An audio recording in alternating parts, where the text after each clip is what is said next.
वो इस एरिया का टाइगर और फाइटर मोहम्मद मुफीद भाई, तो नांदेड़ में जो हुकूमत कर रहे हैं ये इनकी मेहरबानी है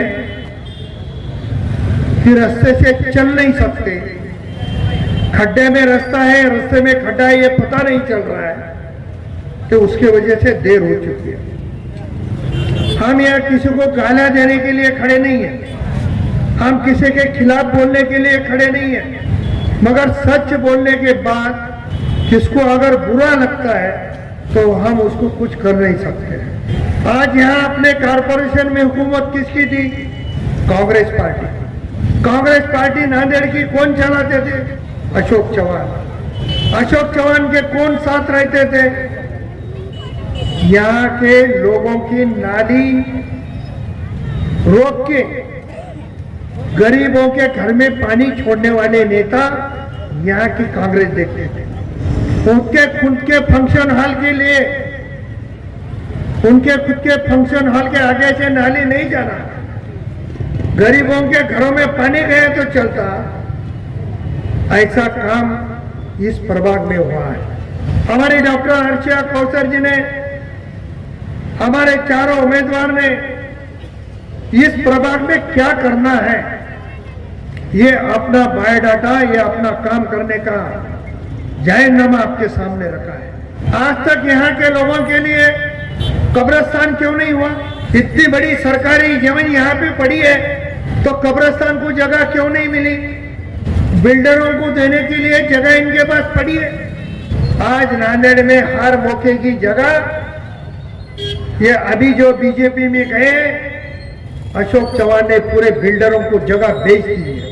नांदेड़ की हर जगह बेच के, हर जगह बिल्डर को देके, एक एक बिल्डर के साथ 300, 400 करोड़ रुपए उन्होंने कमाया, और वहां करोड़ों रुपए कमाकर ये लोग हजारों में खर्चा यहां करना चाहते हैं और आपका वोट लेना चाहते हैं।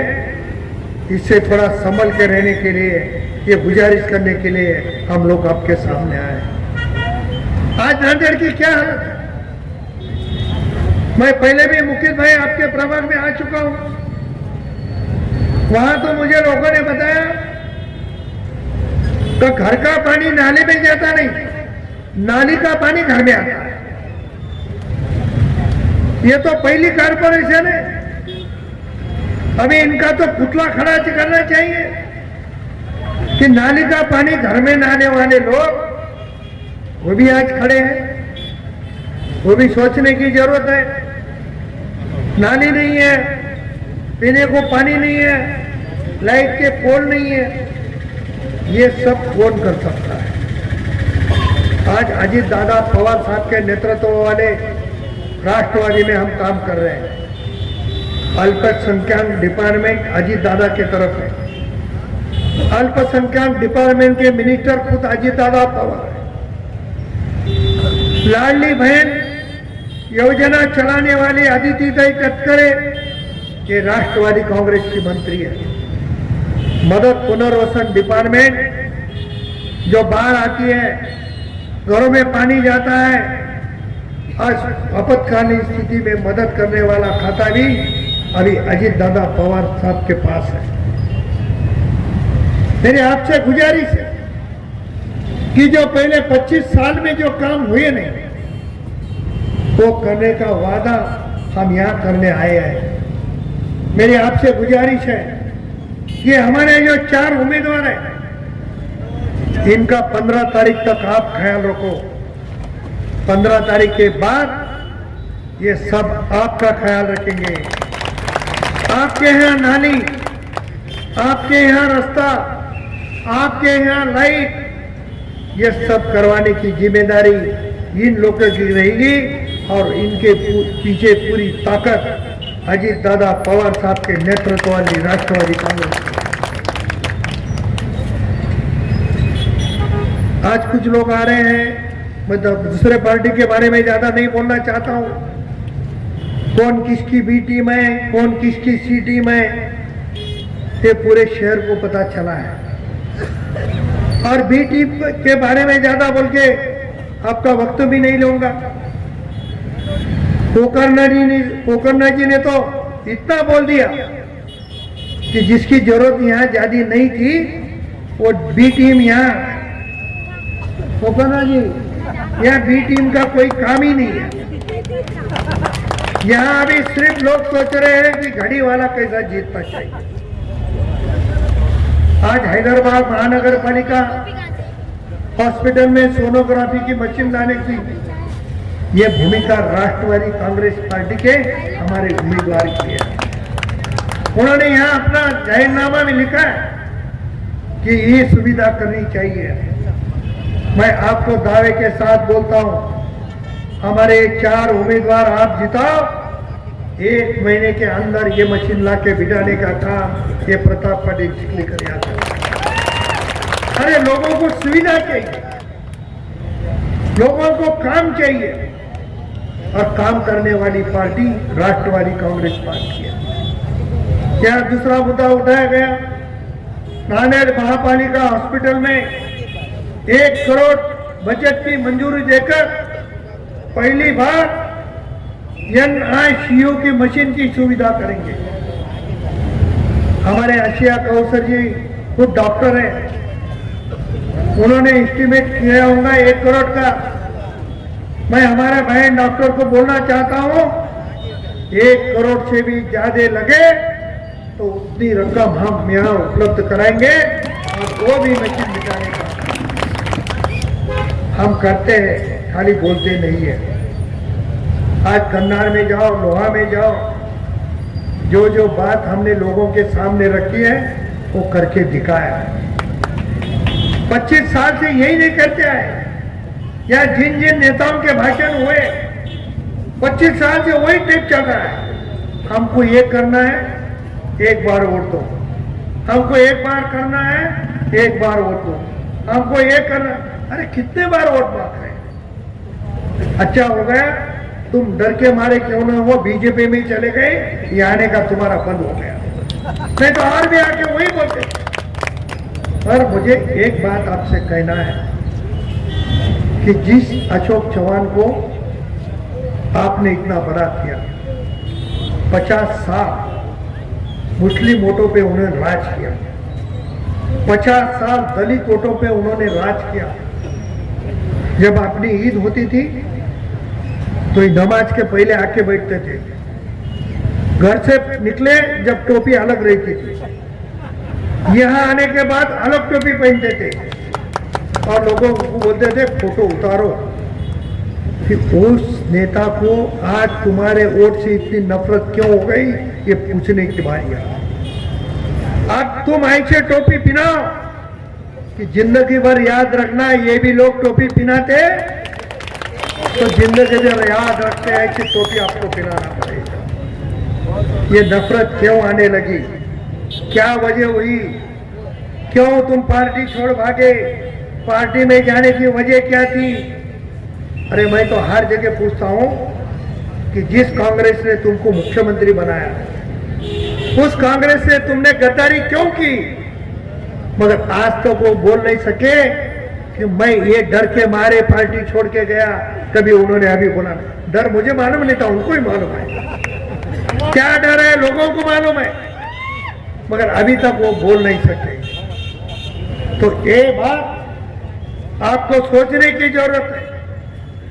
मुझे बहुत सारी बातें आपके सामने रखना है। ये होगा, ये होगा, जो रहा वो बोलता हूं, कोई बात नहीं। और जो बचा है, जो 35 साल वो कर नहीं सके, तो ये 4 उम्मीदवार जीतने के बाद ये प्रताप पटेल आज यहाँ जबान दे के जा रहा है, 5 साल में मैं करके बताऊंगा।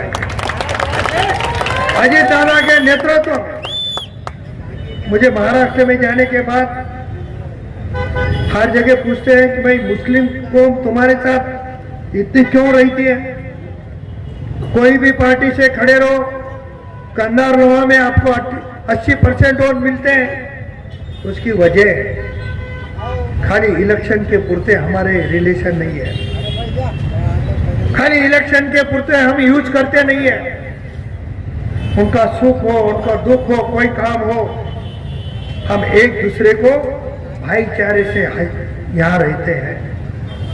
मेरे घर में कुछ प्रोग्राम रहा, वो आए शिवा होता ना, उनके घर में कोई आया तो हम गए शिवा होता नहीं। इतने हमारे संबंध हमने निर्माण किए।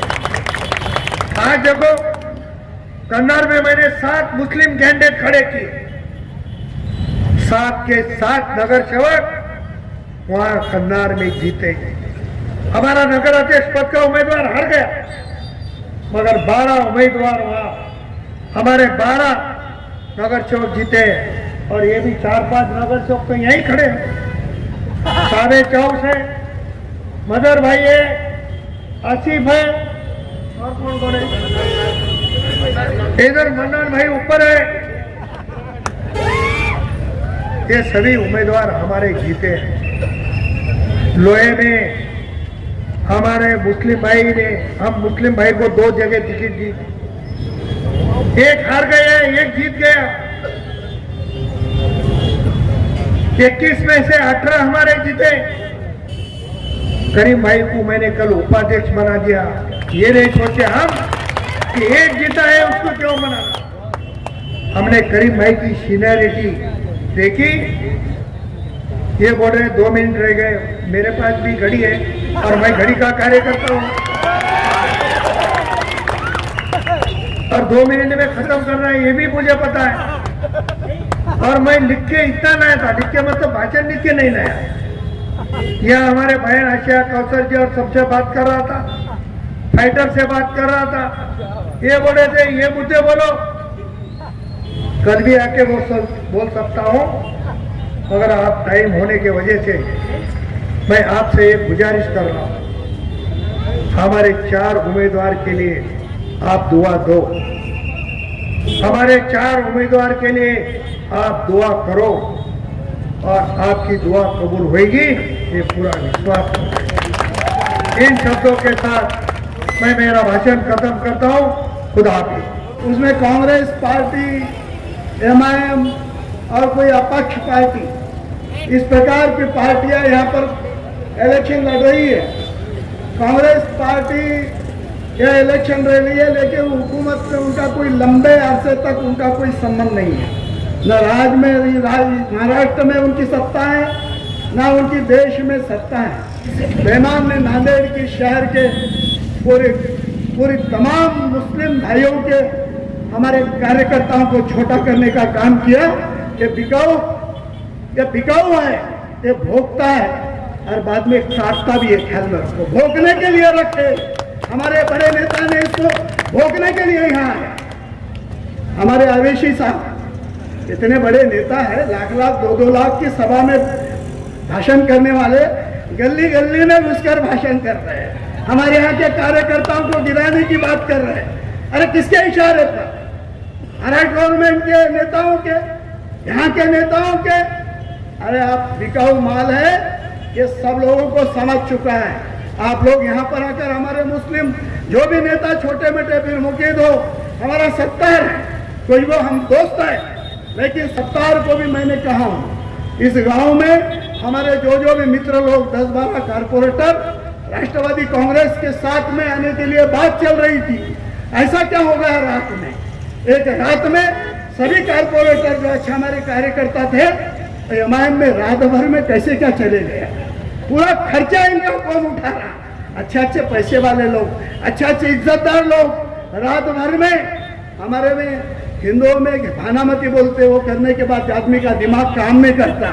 इन लोगों को घसे, क्या घसे मालूम नहीं, इज्जतदार लोग। और लोगों को आपको कौन सी नजर से देख रही है, देखिए।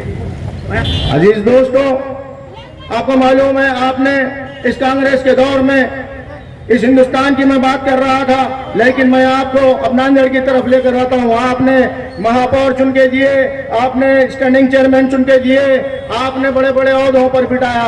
30 साल से 35 साल से आपने यहाँ पर ये महापौर और उनके फर्जन डिप्टी मेयर और यहाँ पे स्टैंडिंग चेयरमैन और क्या क्या विरोधी पक्ष नेता ऐसे कई उनको ओहदों पर फाइज किए, लेकिन आप जानते हैं आपके लिए क्या काम किए।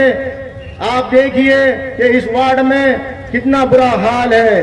12 नंबर प्रभाग में आप देखिए कि यहाँ पर कोई गार्डन नहीं, हमको हमारे बच्चों के लिए कोई गार्डन नहीं, हमको हमारे बच्चों के लिए कोई एक इंग्लिश स्कूल नहीं, हमारे अपने बच्चों के लिए कोई एक प्ले ग्राउंड नहीं। आपको मालूम होना चाहिए, आपने जब चुन कर दिया है तो क्या खाली एक रोड नाली के लिए चुन कर दिया? अजीज साथियों, रोड बनाए, नाली बनाए तो वो भी उल्टी नाली, उसका पानी बैक मारता है और घर में वापिस आता है।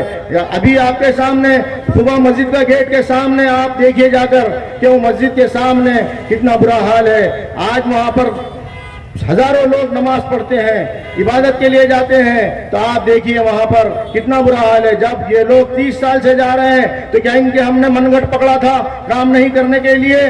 क्यों काम नहीं किया आप ये पूछिए। जब आपके पास आएंगे तो आप ये सवाल करना कि मस्जिद के सामने का काम क्यों नहीं हुआ। यही नहीं कि ये जो कांग्रेस है, कांग्रेस ने हमेशा झांसा दिया, ये हमारे बागवान बिरादरी भाई, इनके लिए कोई फ्रूट मार्केट, कभी कहते थे कि हम यहाँ पर फ्रूट मार्केट देंगे, कभी भाजपा के लिए मार्केट देंगे, लेकिन आज तक झांसे देते गए और हमारे बागवान बिरादरी भाई जो भी है उनके लिए कोई काम नहीं हुआ। वो उन्होंने अपने अपने तौर पर अपना मार्केट बना लिया। अजीज साथियों, यही नहीं, ये हमारा सैयद शेर अली, ये नारियल फोनू, इसको समझता नहीं और ये अब उस वार्ड से दूसरे वार्ड में आया। इसको समझना चाहिए कि ये जंप क्यों किया इन्हें। आपको मालूम है कि ये वार्ड नंबर 11 में था, अब वार्ड नंबर 12 में आया। अरे भाई, आप अगरचे काम करते थे वार्ड में तो अभी उसको ये कहा गया कि वार्ड नंबर 11 में अगरचे आप आएंगे तो हम तुम्हारी ताजपोशी करेंगे। तो औरतों ने वहां के कुछ जिम्मेदार लोगों ने कहा अब तो यहाँ पे खड़ा रहा कि हम तेरी ताजपोशी करते। जाहिर सी बात है, ताजपोशी नहीं करेंगे तो क्या करेंगे? क्या गुलाब के फूल का हार डालेंगे? 5 साल, 10 साल, 15 साल, 20 साल, 25 साल चुन कर दिए, काम का तो बुरा हाल है, काम तो कुछ हुआ नहीं। बहरहाल इसी तरीके से ये यहाँ पर जितने भी हमारे लिए जो नुमाइंदे चुन के गए, मैं आपसे ये दरख्वास्त करता हूँ कि आप सोच समझकर फैसला कीजिए। और आपसे यही दरख्वास्त है कि इन्होंने, आपको यही समझाने आया हूँ कि इन्होंने कोई काम नहीं किया, ना इन्होंने कोई लाइब्रेरी बनाई। 1 लाख की आबादी है, क्या हमारा बच्चा, क्या स्कूल कोई अच्छा नहीं बनाना चाहिए था? क्या हमारा बच्चा साइंटिस्ट नहीं बनता था? क्या डॉक्टर नहीं बनता था? इनके लिए कोई स्कूल नहीं बनाया गया। आज 40 साल 35 साल से चुन कर गए, लेकिन हमारे जो गरीब लोग हैं, सलम बस्ती है, सलम एरिया है, यहाँ पर लोग गरीब होते हैं। यहाँ पे कोई रिक्शा चलाता है, कोई गाड़ा चलाता है, कोई केले का गाड़ा चलाता है, कोई पान पट्टी चलाता है, कोई पान टपरी चलाता है, कोई छोटी मोटी चाय की दुकान चलाता है, कोई कपड़े की दुकान चलाता है छोटी मोटी। लेकिन वो पैसे कहाँ से अफोर्ड कर सकेगा? अपने बच्चों को डॉक्टर बनाने के लिए, इंजीनियर बनाने के लिए, साइंटिस्ट बनाने के लिए वो कहाँ से अफोर्ड कर सकेगा? जब इनको 35 साल से जब चुनकर दिया तो अजीज दोस्तों, ये मालूम होना चाहिए, इन्होंने स्कूल बनाना तो छोड़ दीजिए, लेकिन उन्होंने कोई बच्चे की हिम्मत अफजाई भी नहीं की। कोई बच्चा नीट में पास हुआ, कोई बच्चा 12वीं में पास हो गया, टॉप किया, कोई 10वीं में टॉप किया, लेकिन किसी को बुलाकर कि कोई तमगा देना चाहिए, कोई उसकी हिम्मत अफजाई करना चाहिए, ये कोई काम नहीं किया। अजीज दोस्तों, ये समझने की जरूरत है, रोड, अगर नाली और लाइट, ये तो मूलभूत सुविधाएं हैं, सीवरेज लाइन वगैरह, ये तो सब मूलभूत सुविधाएं हैं, ये तो बुनियादी हक है इंसान का। इनको जो है ये सब चीजें तो मिलना ही चाहिए, तो बुनियादी हक का है। लेकिन लोग समझते हैं कि सिर्फ और सिर्फ ये जो बुनियादी चीजें हैं यही एक नगर सेवक का काम होता है। अजीज भाइयों, दोस्तों, ये चीजें तो बुनियादी है, लेकिन इसके अलावा भी अभी आपके सामने एक एक करके अभी सभी ने तकरीर की और आपको बात बताए कि सब स्कीमात कितने होते हैं, योजनाएं कितनी होती है, योजनाओं का फायदा कितना होता है और कैसे कैसे तरीके से। लेकिन ये समझना चाहिए कि हमारा जो नगर सेवक है वो नगर सेवक को समझ में तो आना चाहिए कि नगर सेवक के कि ये दिमाग में तो बैठना चाहिए कि ये है क्या, ये योजना में है क्या, ये कंप्यूटर पे जाके बैठेगा या उन्हें खुद पढ़ा लिखा रहेगा। अब हमारे पास देखिए डॉक्टर रशिया कौसर साहब डॉक्टर हैं, काबिल है, मैं खुद एमए हूं। अरे आपके सीना चीर के देखे तो अलीफ नहीं, तो आप क्या बता सकेंगे मेरे भाई। ये अजीज साथियों, आपसे मैं ये दरख्वास्त करने आया हूं कि आप हजरात से गुजारिश करने आया हूं कि आप हजरात, ये जो लोग हैं, जो भी है आपके सामने खड़े हैं और सब अच्छे लोग हैं, आपसे यही इल्तिमास करता हूं कि आप आने वाली 15 तारीख को घड़ी पर मोहर लगाइए और इसी के साथ उठो मेरे वतन के गरीबों को चला दो, काख उमरा के दरो दीवार हरा दो, ये खामोश मिजाजी तुम्हें जीने ही नहीं देगी, जीना है तो इस दौर में कोहराम मचा दो। अल्लाह हाफिज। कल से जो यहाँ के हालात देखे हैं उसमें जीरो बदलाव हुआ है।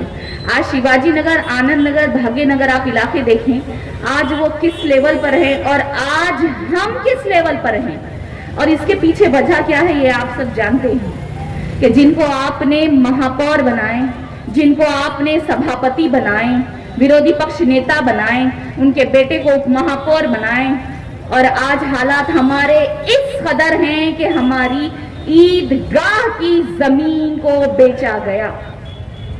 ईदगाह की जमीन कितनी थी पहले? 30 से 34 एकड़ जमीन थी, बेचा गया 15-20, आज बची है बेचते बेचते बेचते बेचते 4 से 5 एकड़ बची है, उसमें भी बेचा जा रहा है। ईदगाह क्या है? ईदगाह एक हमारे सजदे का मुकाम है, जहां पूरे शहर के लोग साल में 2 बार आकर सजदा करते हैं, मोहब्बतें तकसीम होती है। आज उस जगह को बेच रहे हैं कौन? गैर मुस्लिम नहीं, हमारे ही कौम के लोग। कौन? जिनको आपने 25 से 30 साल से मुंतखब किए यकीन के साथ, और आज वो उन्हीं पैसों को इस्तेमाल करते हैं और हर इलेक्शन आने के पहले 1-2 दिन पहले उसको बांटते हैं। अब उसे लेना है या आपको किसको वोट डालना है ये आप तय करेंगे। आज तो सुनने में आ रहा है कि वो घी चावल बांटने लगे हैं। इस कदर हालात उनके ऐसे हो गए हैं कि एक पहला पंजा दे दो और घी चावल ले लो। घी चावल किसके पैसों से? हमारी सजदे की जमीन जो बेची गई, हमारा जो कब्रिस्तान की जो जमीन बेची गई, उन पैसों से आज ये वोटिंग के लिए रो भी रहे हैं और घी चावल बांट रहे हैं। आज ऐसे हम रहनुमा क्या मुंतखब करना चाहेंगे?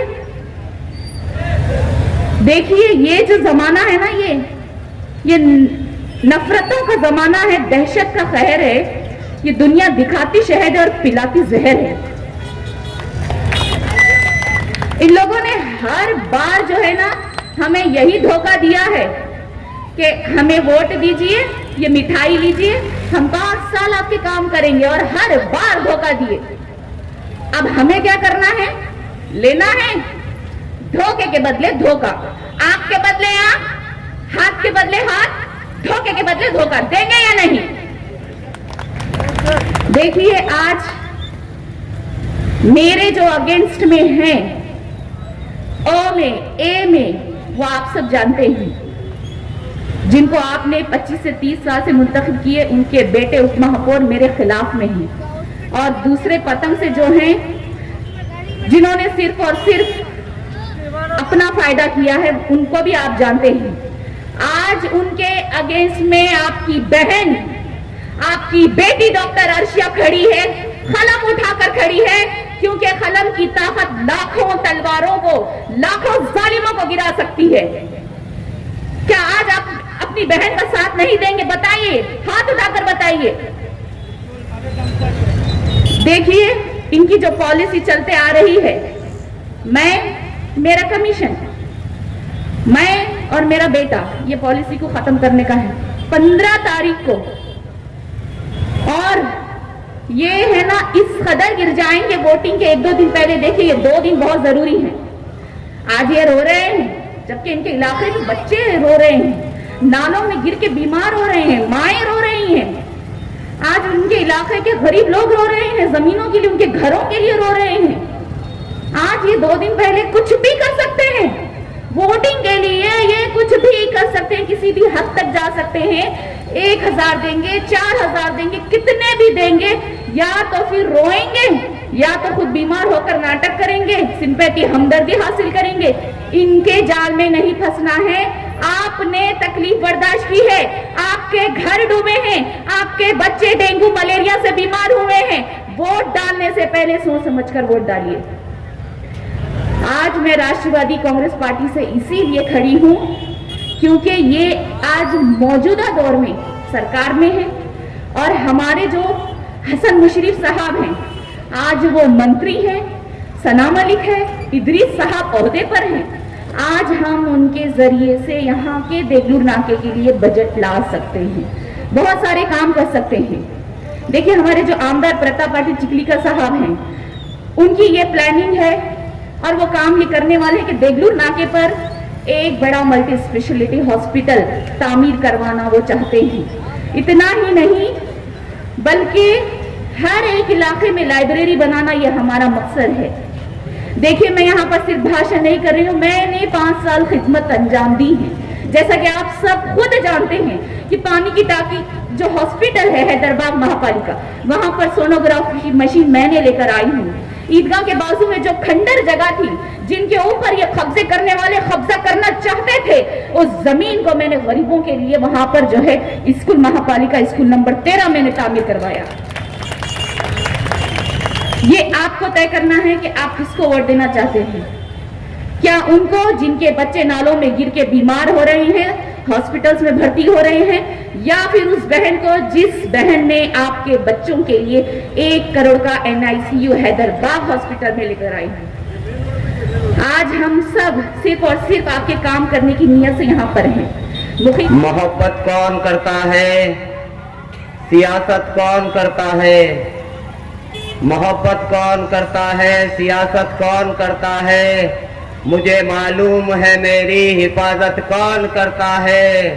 मेरे जैसे ही कुछ लोग उतर जाते हैं लड़ने को, वरना जंग में जाने की जुर्रत कौन करता है।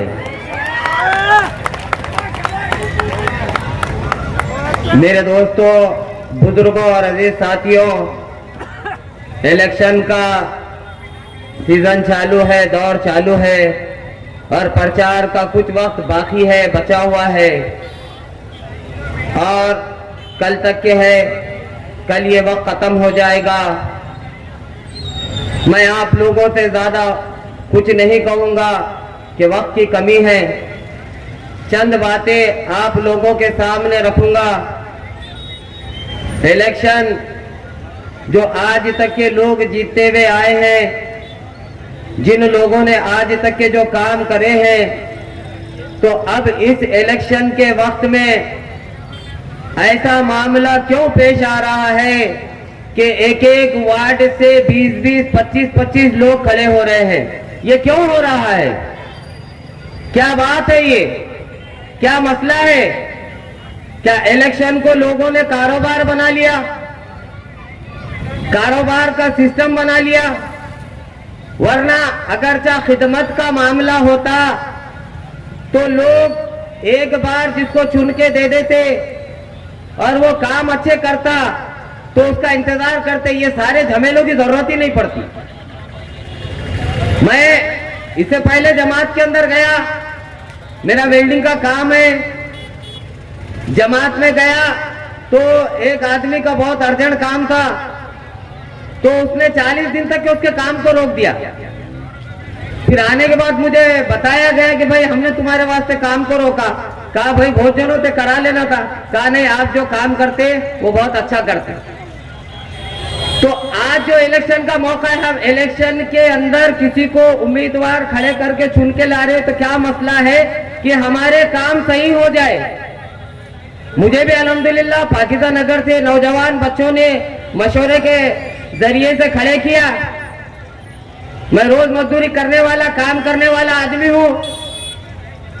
मैं इलेक्शन के अंदर उतरा हूं, मेरी कोई नीयत नहीं है कारोबार करने की, मेरी कोई नीयत नहीं है पैसा कमाने की, क्योंकि मेरी ख्वाहिशें छोटी है। जमीन से जुड़ा आदमी हूं, ख्वाहिशात छोटी है, बड़ी ख्वाहिशात नहीं है मेरी। और आज जो लोग इलेक्शन लड़ रहे हैं, इलेक्शन में ठहरे हुए हैं, इनकी उम्मीदें और इनकी ख्वाहिशें बहुत बड़ी है। इतने थे अरमा मेरे, हर अरमा पे दम निकले, बहुत निकले अरमा मेरे, फिर भी अरमा कम निकले।